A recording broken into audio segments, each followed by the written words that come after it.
I helped my brother get his crush by pretending to be him. Look, I had the perfect plan. My twin brother, Jamie, has been in love with Olivia Santos forever, but is too shy to talk to her. So, like the amazing sister I am, I decided to help by pretending to be him for one day. Simple, right? Wrong. 1 minute, I'm acing the twin act, and the next, I'm dodging suspicious glares, nearly failing AP chemistry, and somehow, accidentally, setting off a fire alarm. Whoa.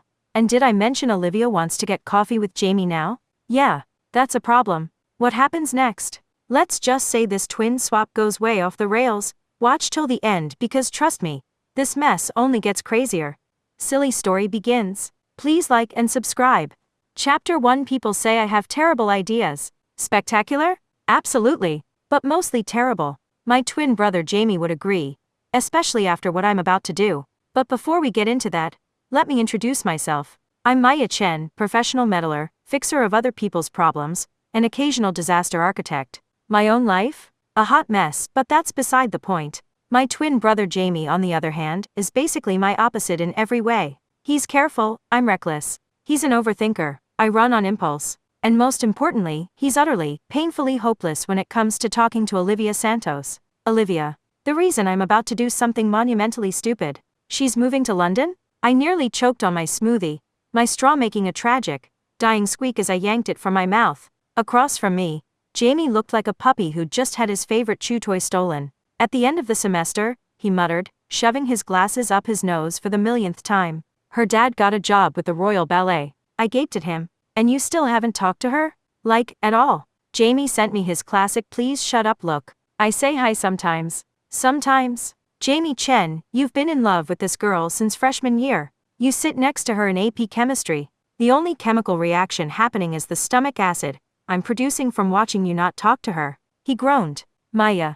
That tone. The one that meant he was about to launch into some overanalyzed excuse about why doing nothing was actually the best plan. And something in me just snapped. Maybe it was watching him let another opportunity slip away. Maybe it was the triple shot of espresso I'd had that morning. Or maybe it was fate having a laugh at my expense.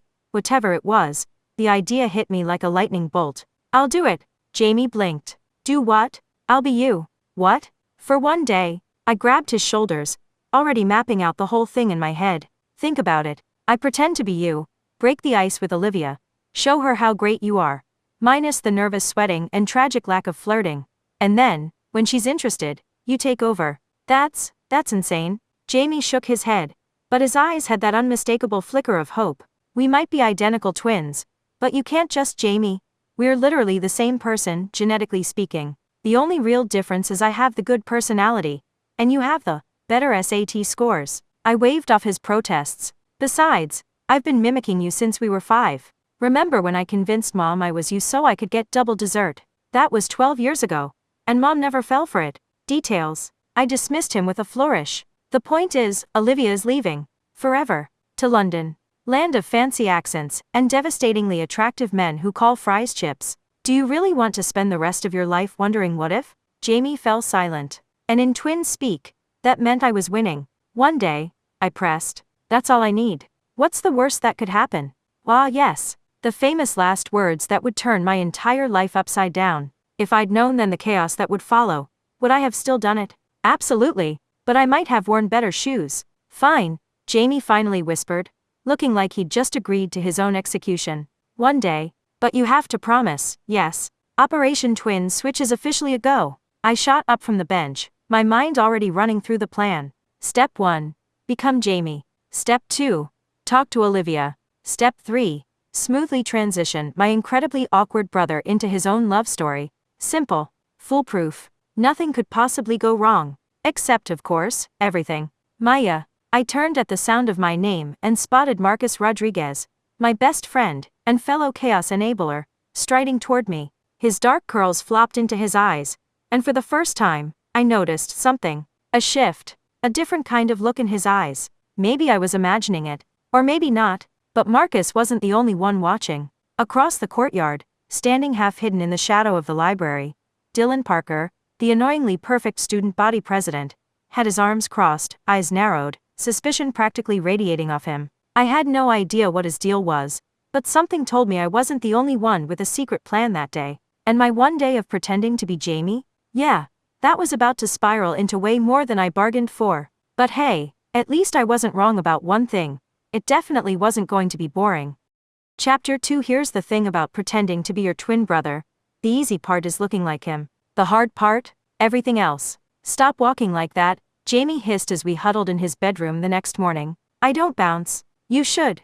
Your posture is terrible. I adjusted the oversized sweater he'd forced me to wear. Honestly, how did he survive in these clothes? It felt like being hugged by a sadly conservative teddy bear. And what's wrong with my walk? You look like you're about to break into a TikTok dance. Maybe you should. I struck a pose in his mirror, admiring how well I'd transformed myself into Jamie 2.0.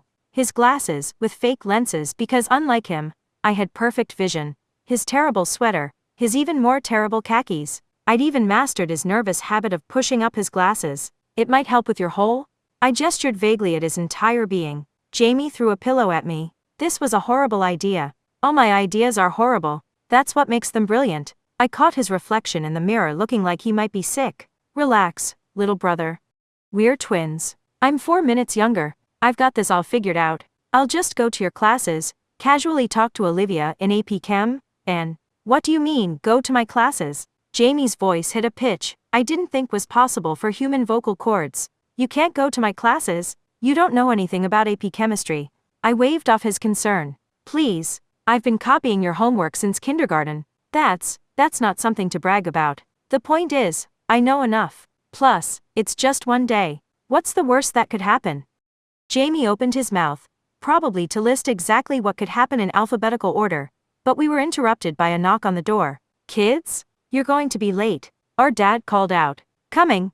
We shouted in unison, then glared at each other. Lower your voice? Jamie whispered. Raise yours, I whispered back. We did one final check of our plan. Jamie would hide out in the library all day, pretending to be sick if anyone saw him. I would be Jamie, attend his classes, and most importantly, talk to Olivia. Simple? Right. Wrong. My first hint that this day was going to be a disaster came when I ran into Marcus in the hallway. Literally ran into him. Because apparently Jamie walks with his head down like he's searching for dropped contact lenses. Whoa, careful there, Jay, Marcus started to say, his hands steadying my shoulders. Then he froze, staring at me with an intensity that made my stomach do weird flips. Jamie? Sorry, I mumbled in my best Jamie impression, trying to shuffle past him. But Marcus didn't let go. You seem different today. New sweater, I squeaked. Then wanted to die because Jamie would never say that. Marcus's eyes narrowed. Right. Hey, have you seen Maya? She's not answering her texts. Sick, I said quickly. Very sick. Probably dying. Should stay away. Dying? Maybe I should check on her. No. I grabbed his arm, then immediately let go. Because Jamie would rather die than initiate physical contact. I mean, it's very contagious. Doctor's orders. No visitors. Especially not best friends who might notice things they shouldn't. Marcus gave me another long look that made me wonder if he could somehow see right through my disguise. But then he shrugged. Okay, well, tell her to text me when she's feeling better.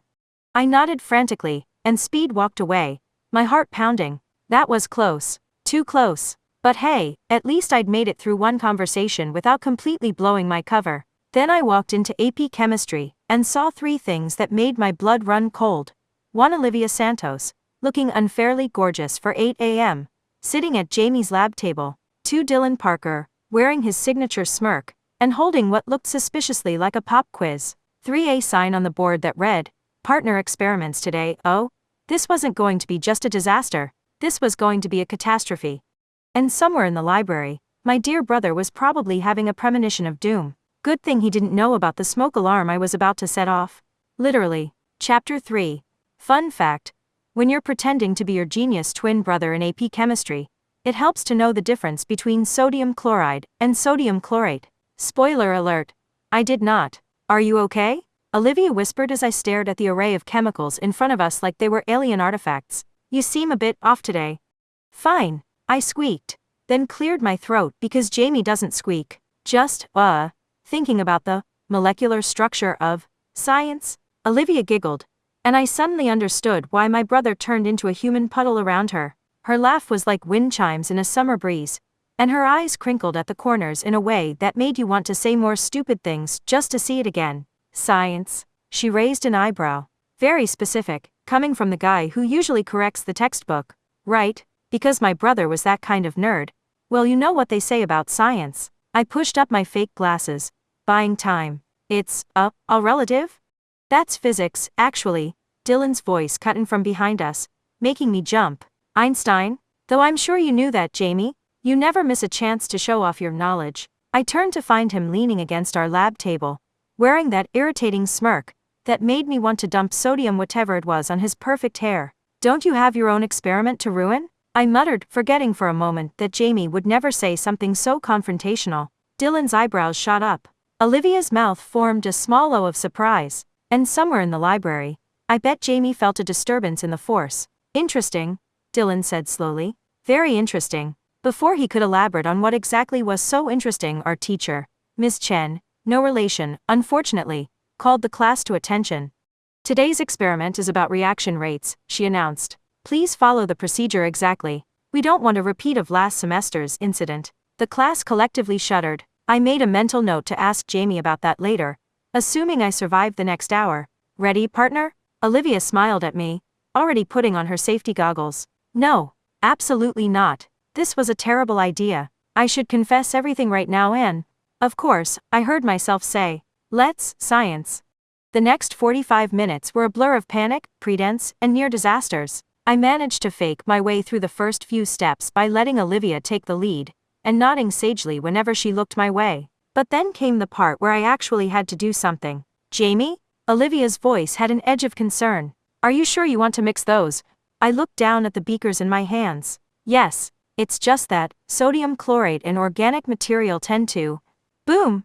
The explosion wasn't huge, but it was enough to send blue smoke billowing across the lab, set off the fire alarm, and make Dylan Parker drop his smugly raised eyebrow, along with his jaw. Through the chaos of screaming students and spraying sprinklers, I heard Ms. Chen shout, "Everyone out, except you, Mr. Chen.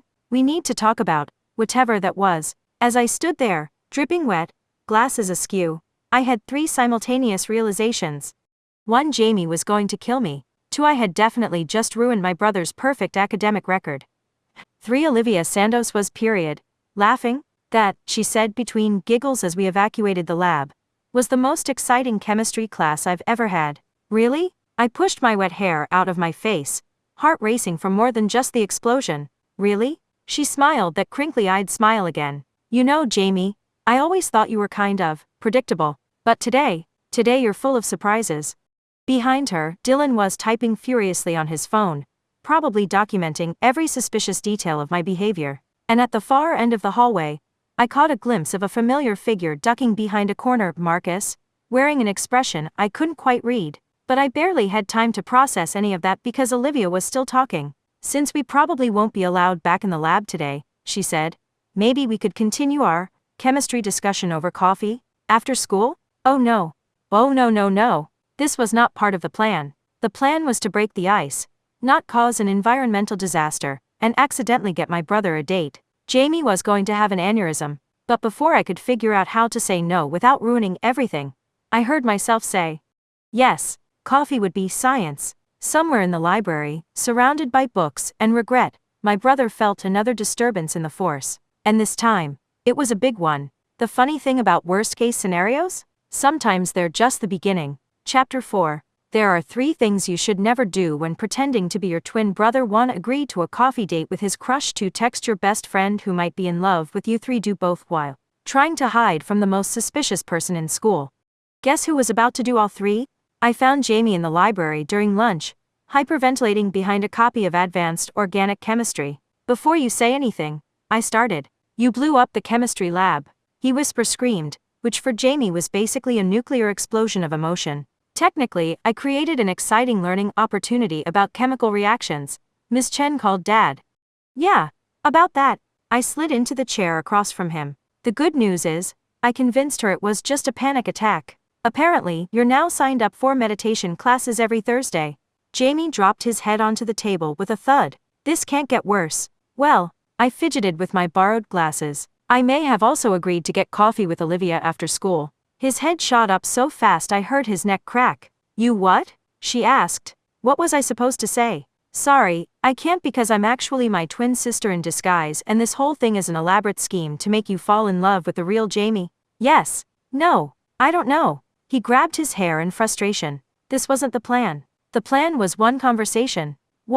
Plans change. And hey, she actually likes you now. Well, she likes whatever version of you I accidentally created. The one that blows things up and makes science puns. I don't make science puns. You do now. It's part of your charm. Just then, my phone buzzed. Both of our phones, actually, since I was carrying Jamie's too. 3 messages popped up simultaneously. From Marcus to Maya. Where are you really? We need to talk. From Olivia to Jamie, looking forward to coffee. Maybe no explosions this time? Winking face? From Dylan to Jamie, interesting performance in chem today. Almost like you were a different person. Whoa God. Jamie moaned, reading over my shoulder. Dylan knows. He's going to expose us. I'll be expelled. I'll never get into MIT. I'll end up living in a cardboard box, selling my AP chemistry medals for ramen. Nobody's getting expelled. I cut off his spiral. Dylan doesn't know anything. He's just being his usual annoying, suspicious self. And Marcus. I stared at his message, feeling that weird flip in my stomach again. Marcus is probably just worried because I'm supposedly dying of plague. Maya, Jamie said in that serious voice he usually saved for when I was about to do something incredibly stupid. This has gone too far. We need to end it. We can't end it now. Olivia's finally interested in you. Well, sort of you. The you that I am. The you that you could be if you just, there you are. We both froze as Marcus's voice rang out across the library. I ducked behind my book, forgetting for a moment which twin I was supposed to be. Jamie, Marcus nodded at me, then turned to my brother. Maya, why aren't you at home if you're sick? For a terrifying moment, Jamie just stared at him like a deer in headlights. Then, in what might have been the worst impression of me ever attempted. Oh, you know me. Can't keep this girl down. YOLO. I wanted to die. I wanted to crawl under the table and die. I had never, not once in my life, said YOLO unironically. Marcus looked between us slowly, his eyes narrowing. Right, well, since you're both here, maybe you can explain why Jamie's suddenly making science puns, and Maya's using words like YOLO. Would you believe it's twin telepathy? I tried. No. A very specific virus that swaps personalities? No. Mercury is in retrograde? Before Marcus could say no again, another voice joined our increasingly awkward conversation. Well, what do we have here? Dylan Parker stood at the end of our table, holding his phone like it contained evidence of a crime, which in a way it did. The sick twin at school, the smart twin suddenly failing chemistry, and, he glanced at his phone, approximately 17 witnesses who say they saw Jamie Chen run into the library right after the explosion, while Jamie Chen was supposedly still in the chemistry lab. Oh no, care to explain? Dylan's smile was sharper than any chemical reaction. Or should I take my theories directly to Principal Wu? And that's when my brother, my sweet, rule-following, never tell a lie brother, did something that shocked us all. He grabbed my arm, yanked me up from the chair, and yelled run. So we did. And as we sprinted through the library, dodging shocked students and outraged librarians, with Marcus and Dylan close behind, I had to admit, maybe Jamie had some good ideas too. Too bad we were running straight into an even bigger disaster. But hey, at least we were doing it together. Twin telepathy for the win? Chapter 5. You know what's harder than running from your problems? Running from your problems while pretending to be someone else, in terrible shoes, with your twin brother screaming this is all your fault, every 3 steps. Less blame, more running, I shouted as we burst out of the library's back door, the sound of Marcus and Dylan's footsteps echoing behind us. Where are we even going? Jamie panted, already out of breath because apparently being a genius doesn't help with cardio. Good question. We couldn't go home, Dad would kill us. We couldn't stay at school, Dylan would expose us. And we definitely couldn't stop running because, Maya, Jamie, stop! Marcus's voice made me stumble. There was something in the way he said my name. Something that made my heart do that weird flippy thing again. In here! I grabbed Jamie's arm and yanked him into the old greenhouse behind the science building. Nobody ever came here except for the botany club. And they only met on Thursdays. Oh, hello children. Except apparently today wasn't a normal Tuesday, because there stood our father, surrounded by plants, and wearing a very unexpected lab coat. Dad? Jamie and I said in unison, then glared at each other, because we were still speaking in the wrong voices. Ah, Dad said, looking between us with an expression that was far too amused for my comfort. I was wondering when this day would come. What day? I asked, forgetting to use Jamie's voice. Why are you at our school? Why are you wearing a lab coat? Why? The greenhouse door burst open again, and Marcus and Dylan tumbled in, out of breath and red-faced. Mr. Chen? Dylan straightened up, trying to regain his dignity. What are you doing here? I work here, Dad said simply, as if this wasn't completely new information that he'd somehow failed to mention for our entire lives. You, what? Jamie's voice cracked. I'm the botanical research consultant. Dad adjusted his lab coat. Have been for 20 years. Did I never mention that? No. We shouted together. Ah, well, Dad looked oddly pleased. This seems like a good time to tell you about your Aunt Sarah then.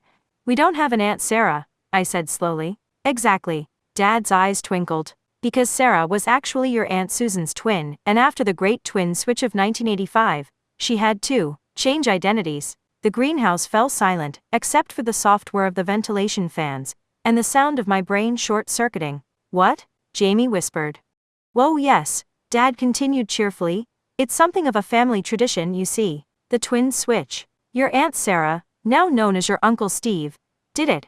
I did it with my twin brother, who's now your Aunt Rachel, by the way. What? Jamie's voice hit a pitch that probably killed all the plants around us. And of course, your sister Sophie did it most spectacularly at her graduation. We don't have a sister Sophie, I interrupted. Dad winked. Exactly. I sat down hard on a nearby stool, my mind reeling. Jamie looked like he might faint into a bed of petunias. Marcus was staring at me with his mouth open, and Dylan was typing furiously on his phone.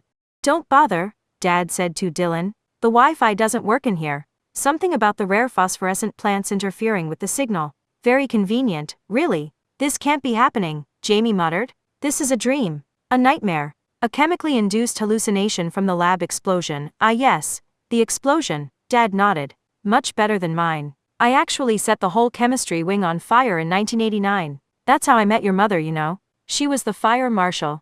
Mom was a fire marshal? I squeaked. Still is, technically. She just does international art theft investigation now. Very versatile woman, your mother. I looked at Jamie. Jamie looked at me. Marcus looked between us like he was watching a tennis match. And Dylan. Dylan had gone very pale. Mr. Chen, he said carefully, are you saying that your entire family has a history of elaborate identity switches, government work, and questionable decision-making? Yes, Dad beamed. It's genetic, we think. Something about the twin gene combining with a flair for dramatic life choices. But I'm not even a twin, Marcus protested weakly. Aren't you? Dad raised an eyebrow. What? No, I'm an only child. For now. Dad checked his watch. Oh, would you look at the time? Your mother's flight from Monaco should be landing soon. She's bringing quite a surprise. Dad, I said, trying to keep my voice steady. Are you telling us that Marcus has a twin sister he's never met who's been living in Monaco as part of an international art protection program? Now that would be quite a twist, wouldn't it? The greenhouse erupted into chaos. And somewhere in the middle of it all, while Jamie was having an existential crisis, Dylan was questioning reality, and Marcus was calling his mom in a panic. I realized something important. My terrible ideas weren't terrible at all. They were just genetic. Chapter 6. There are certain moments in life when everything changes. Finding out your entire family is basically a secret society of twin-swapping chaos agents? That's definitely one of them. But you know what's even more earth-shattering? Realizing you're in love with your best friend while dressed as your brother in the middle of a greenhouse full of potentially illegal phosphorescent plants. Maya, Marcus said quietly, pulling me aside while Dad regaled Dylan with tales of the great Christmas twin switch of 92, and Jamie had what appeared to be a silent breakdown among the succulents. I need to talk to you. I'm Jamie, I said weakly, still clinging to my disguise even though it was clearly pointless now. Maya. He reached up and gently took off my fake glasses. I've known it was you since the chemistry lab. How? Because, he smiled that crooked smile, that suddenly made my knees feel weird. Jamie doesn't look at me the way you do. Whoa. Oh. And how? I swallowed hard. How do I look at you? Like this. And then he kissed me. In retrospect, having our first kiss while I was dressed as my brother probably wasn't ideal. But then again, nothing about this day had been ideal, so I start now. Finally, Dad's voice boomed across the greenhouse, making us jump apart. I was wondering when you two would figure it out. Your mother owes me $50. You bet on us? I squeaked. Of course. Just like your grandmother bet on me and your mother. And how I bet on your Aunt Sarah, now Steve, and the Romanian circus performer. We're not just a family of twin switchers. We're also compulsive gamblers. Jamie suggested hysterically from his succulent corner. Romantic optimists? Dad corrected. Speaking of which, he checked his phone. Olivia should be wondering where Jamie is for that coffee date right about now. Jamie made a sound like a deflating balloon. Oh God, Olivia? I had completely forgotten about the coffee date. What are we going to? The greenhouse door swung open again. And there she stood, looking perfectly put together despite the chaos around us. I figured I'd find you here, she said, smiling directly at Jamie, the real Jamie, who looked like he might try to merge with the succulents permanently. You did? He stammered. Well, after I saw you run into the library right after supposedly blowing up the lab. She shrugged. It wasn't hard to figure out what was going on. Twins switching places is kind of a classic trope. You knew, Jamie and I said together. Of course I knew. I've had a crush on the real Jamie since freshman year. The quiet, brilliant one who helps me with chemistry when he thinks I'm not paying attention. The one who leaves anonymous notes correcting my lab work, but always adds a compliment, so I won't feel bad.